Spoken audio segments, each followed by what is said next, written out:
3, 4 days is not a long period that you can know or understand Bangladesh, but at least you can have a feel, some understanding of our country. So today, this program will last up to 1 o'clock.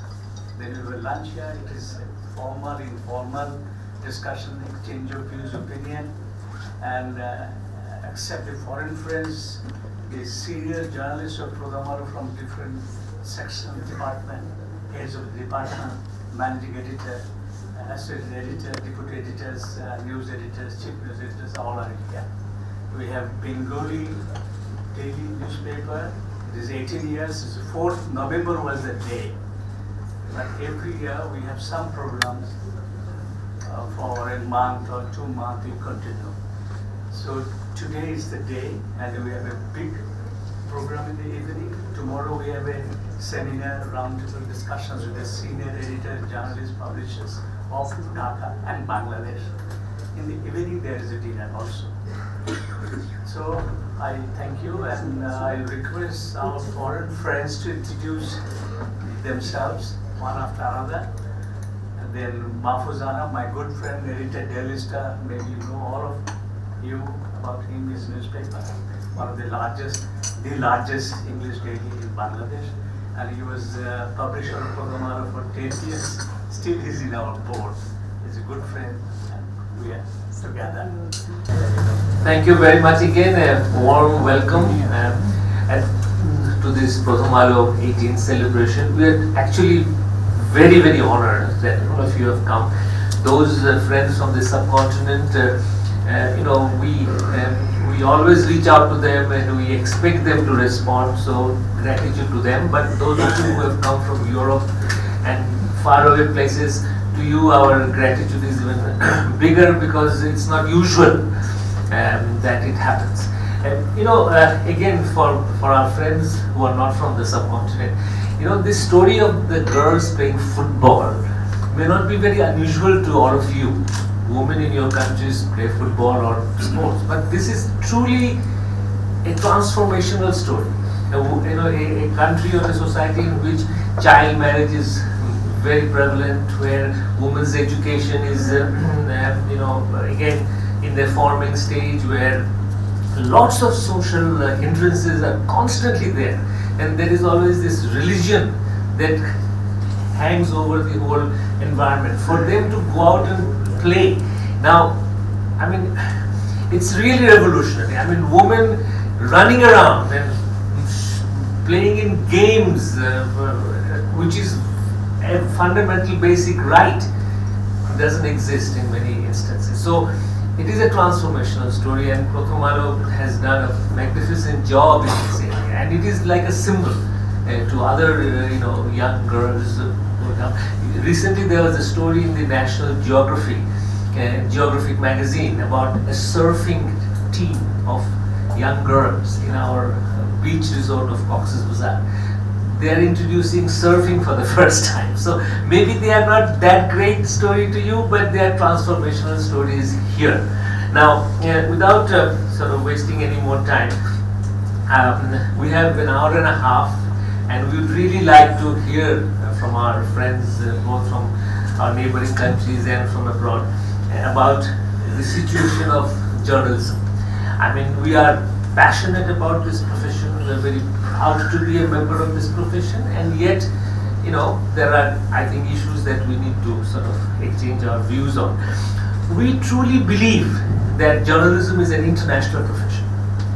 Whatever, whichever culture we are working on, in whichever country, whichever language, the passion of a journalist is to uphold the fundamental rights of freedom of expression.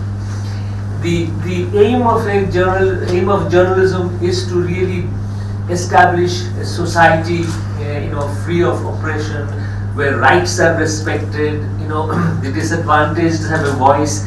The whole structure of governance is based on people's will. These are the passions that drive us. Whatever language we may be writing in, whatever radio or television station we will be speaking on, but the passion that drives us is more freedom and more rights for the people in general. And that unifies us. So I would like to sort of express to you that why are we reaching out to you? Because we feel that we are, if you like, members of the same fraternity, and there is an ethos that drives us all towards a singular point. So that is the reason that we are reaching out to you. We would like to establish more genuine, close, collaborative relationships with all of you, because we believe that, like freedom, journalism weakened in one place is journalism weakened all over the world, and strengthened in another place is strengthened all over the world. That commitment is what actually gives us strong. Now, in Bangladesh, we have had a very long tradition of vibrant media. It goes back to the times of the British, colonialism, where newspapers were established in India, in Bengal. We inherited that sort of that tradition, and in Bangladesh, we developed a very vibrant press. In numbers and sheer numbers, it is quite staggering. We have, I think, more than 100 good quality newspapers coming out of this city itself, and throughout the country there are many others, weeklies, monthlies. There are, I think, about 30 private television stations at the moment, and a similar number of private radio stations. So in quantitative terms, we have come a long way. It doesn't really reflect the image of Bangladesh being such an economically disadvantaged country. In media-wise, I think there is a very happy story to tell. However, in qualitative terms, there are some unfortunate signals. I'll take the two papers here, the Daily Star and Pratham Alo. Government at the moment has called upon 48 leading advertisers not to advertise in the Daily Star, and Pratham Alo and the Daily Star. This is not a public thing. It is not done officially. It is phone calls and messages, which has basically led to about 40% in the decrease of revenue of Pratham Alo and Daily Star. Our reporters are not allowed to cover the events of the Prime Minister. We still have the support of our readers, our people, so we will carry on. We are carrying on. But I'm saying that whose benefit is it for and then the whole case of legal actions taken against editors and the publishers of these newspapers, reporters of these newspapers. In the subcontinent, there is a tradition of lodging defamation cases or some sort of case, which is basically harassment. It doesn't go anywhere. The verdict comes years after, but in the meantime you are forced to run from one court to another, take bail or do this. So these are physical constraints, but the result of the other aspect of it is the psychological constraint. You end up doing self-censorship. Now it is very common in Bangladesh for us to be very careful about what to write, what to not to write. So this is one thing. Religion is another. This is becoming quite an intimidating situation. Somebody says, my religious sentiment is hurt, and then that's a big issue.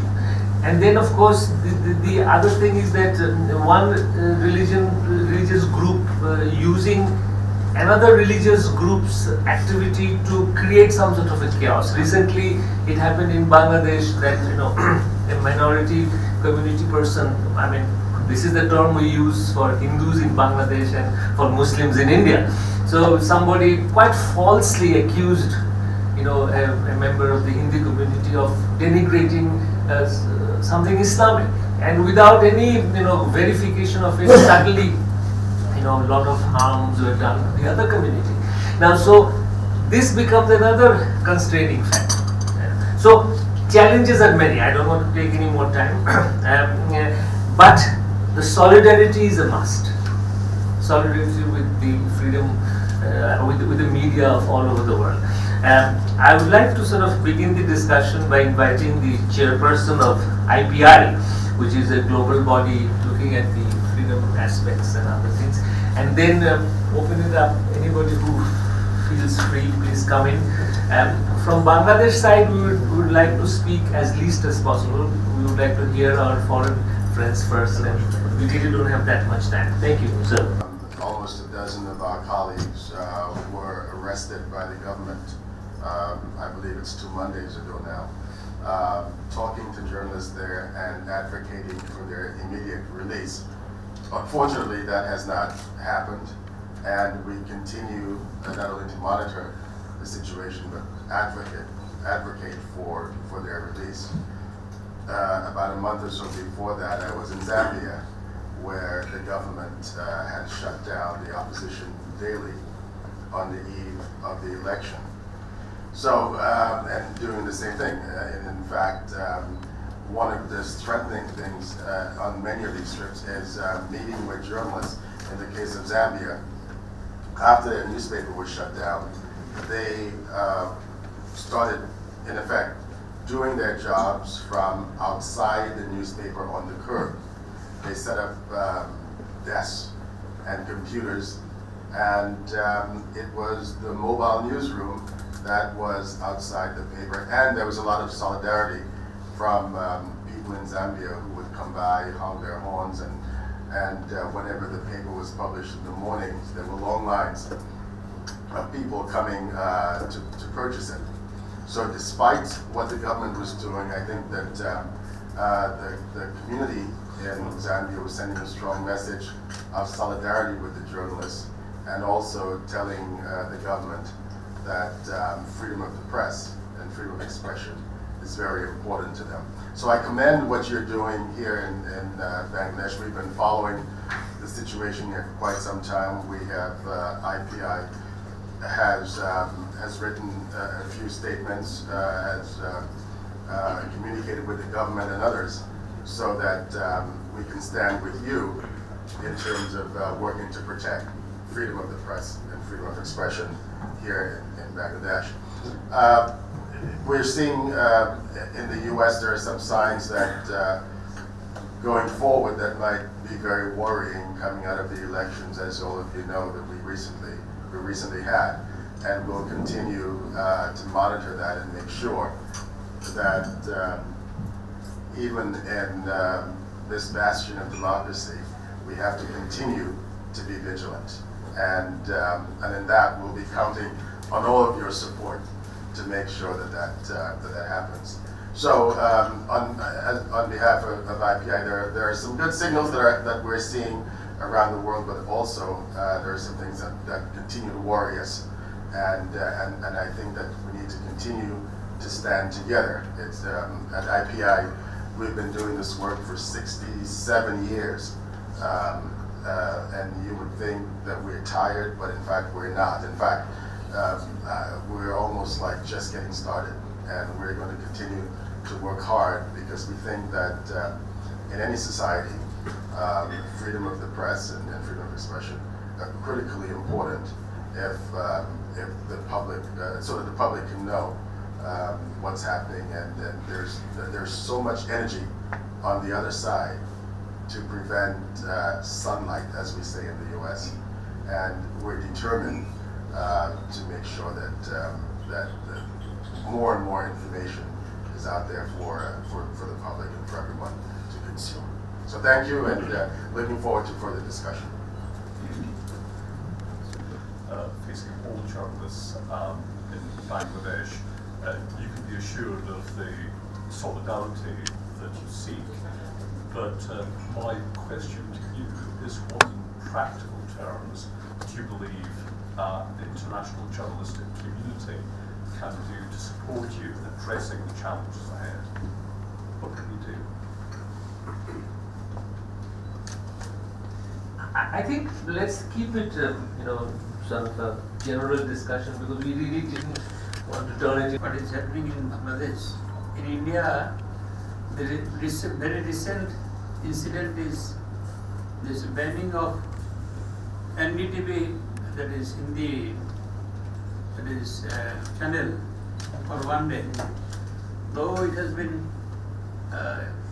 stopped for the time being, it is now the Supreme Court have taken up the issue.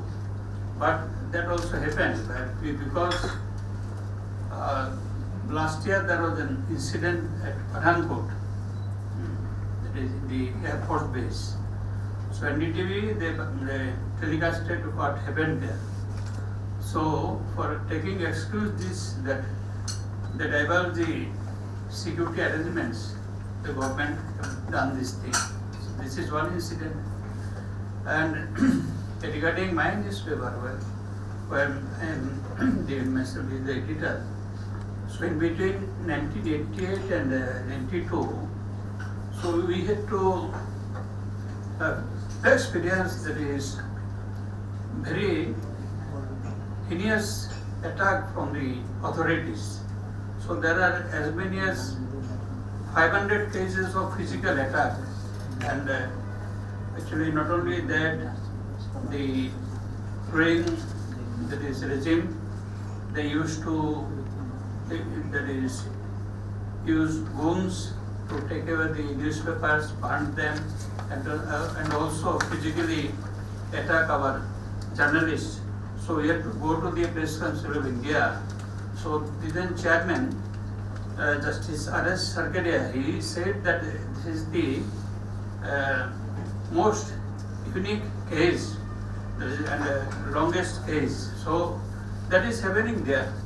So here you are facing that these commercial, those who are commercial advertisers, they are being told by not to give advertisement, but they are in our country, sometimes in our paper also, the government deliberately they have done this by not to give advertisement, but we have to go to the High Court, and in spite of High Court verdict, they did not implement the verdict of the High Court. So this experience is there in our country also. So we express solidarity in our peoples.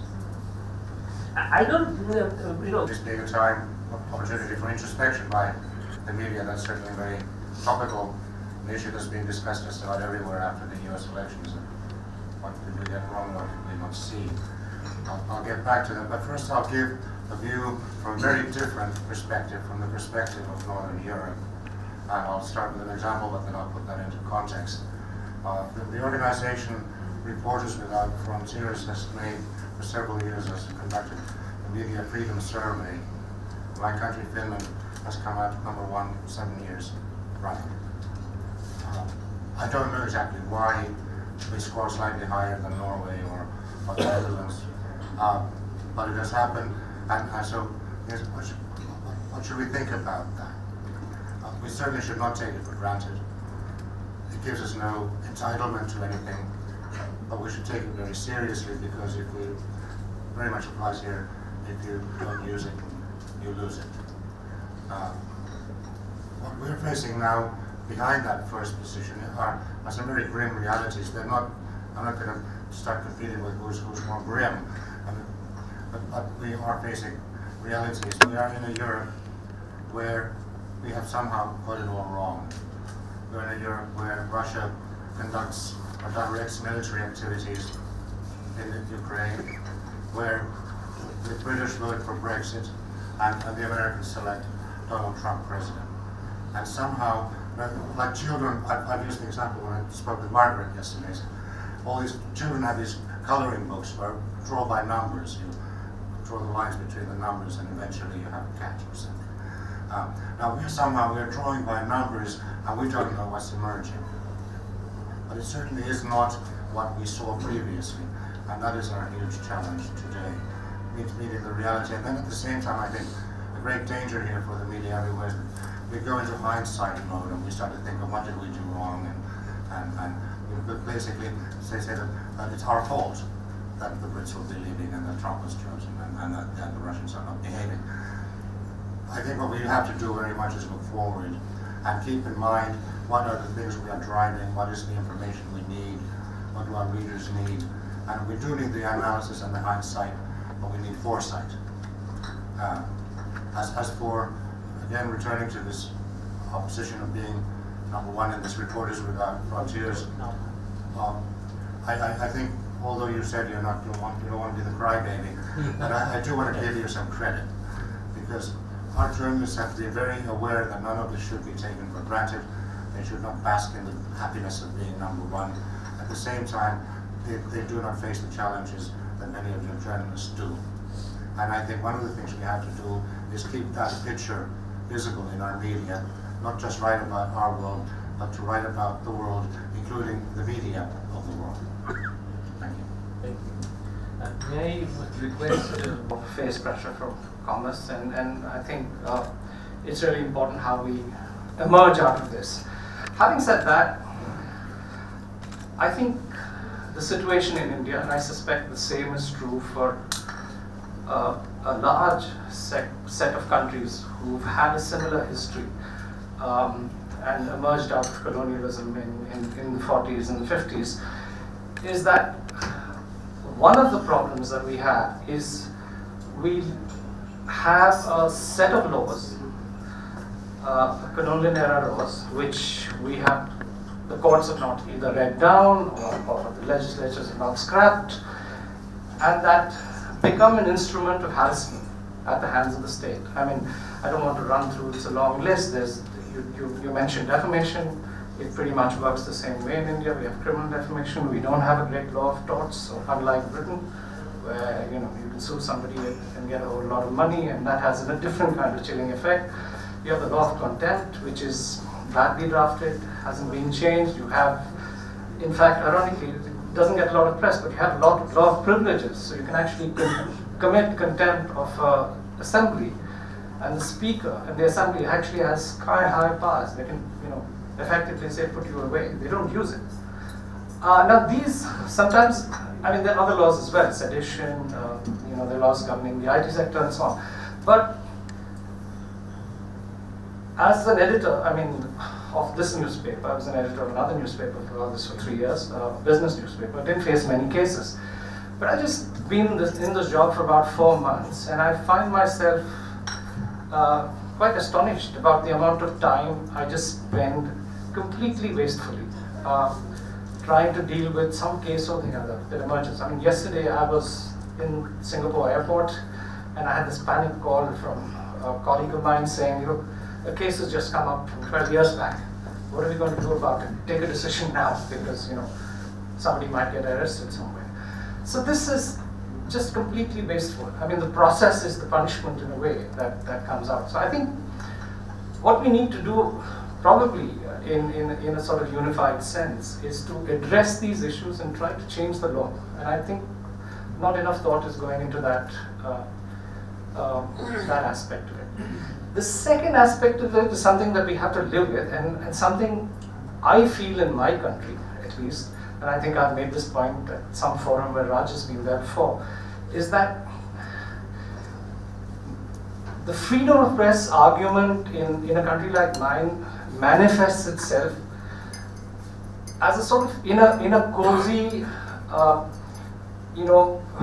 place among elitist English language journalists who probably either don't care or not very threatened by the press in any case. None of them have been arrested. None of them are ever going to be arrested, I suspect. I hope they don't. They don't deserve to be. But there is a real chill. And that real chill just doesn't get addressed. And this real chill, I mean, I'm aware of it. I edit a newspaper which has a staff, at least in South India, we have a person in every district. Unlike, we're rather like a vernacular paper. We have people on the ground virtually everywhere. And it's interesting. The kind of pressure from the district collector, the local police, it's astonishing. I don't face it. So sometimes I think the framework in which media freedom debates are couched in a country like mine take place at a very rarefied height. I think we need to address it on the ground, and if you're really going to do something, we need to change something on the ground. We need to let voices from below speak. I think we're just appearing a lot of TV bites on the top. Thanks. I'll just end with that. Yeah.